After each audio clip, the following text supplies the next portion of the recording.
My name is Deacon Santiago Izquierdo.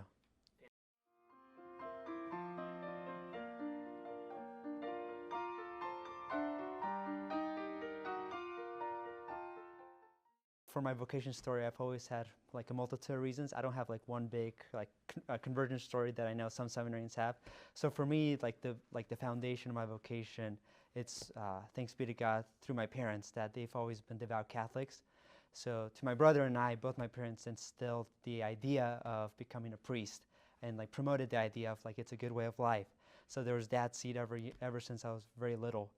And then going to school at St. Peter's, that there was a daily mass every day, so I enjoyed being an altar server ever since the 4th grade.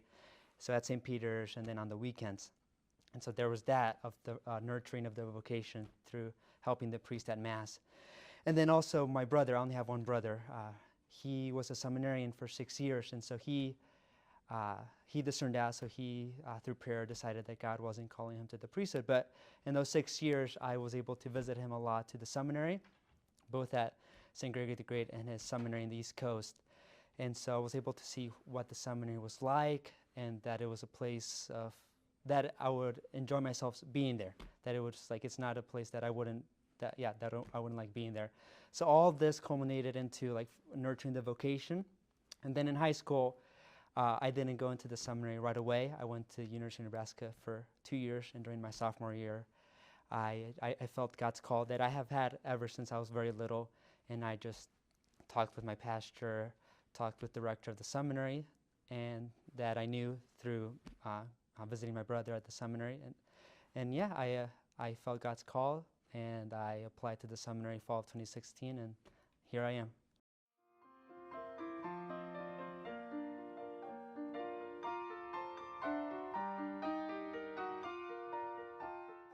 Of course, I mean, yeah, the laying on of the hands, the moment I become a priest is going to be probably, besides my baptism, like the most important moment of my life. And I think first of all, a lot of emotions, but probably a thought is just, thank you, Jesus, for this tremendous gift that I'm not worthy of being a priest of your holy church, and just thanking him for this tremendous gift, and then also just supplicating for him that he may give me the graces to be a holy priest and to be a worthy priest of his church. Just thankfulness, and then also supplication that he may grant me, that he may keep guard of me, and then grant me all the graces that I need to be faithful throughout my entire priesthood.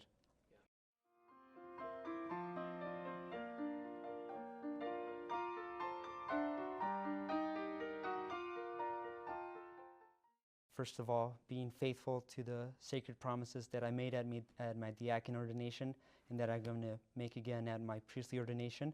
I think being faithful to all those promises, celibacy, obedience, daily prayer, so faithfulness to that. But then also, very simply put, leading as many souls as I can that I will encounter at all my different assignments, leading them closer to Jesus, and with the end goal of leading them to heaven, helping them through God's graces, helping them, show them the love of the church, the love of God, with the end goal of as many souls that I can to help bring to heaven, because that's the end goal. So in 50 years from now, being faithful to the promises and hopefully seeing a lot of fruit. And then also, hopefully, throughout my assignments, hopefully having some vocations, because as a priest, I won't be having children of my own, but I will be having spiritual children of my own.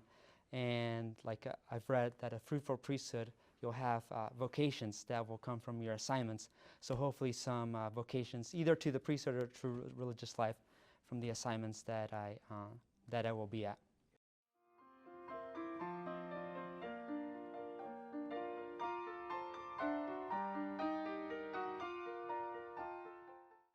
So the main advice is praying every day, making the effort to, of course, at the minimum, going to Mass on Sundays and offering your Masses up for this intention of that God may illuminate you, your intellect into what to do with your vocation, but then also trying to make the effort and during the week of taking some time to pray about this and hopefully going to daily mass. But then also speaking to your pastor or to a priest that you trust.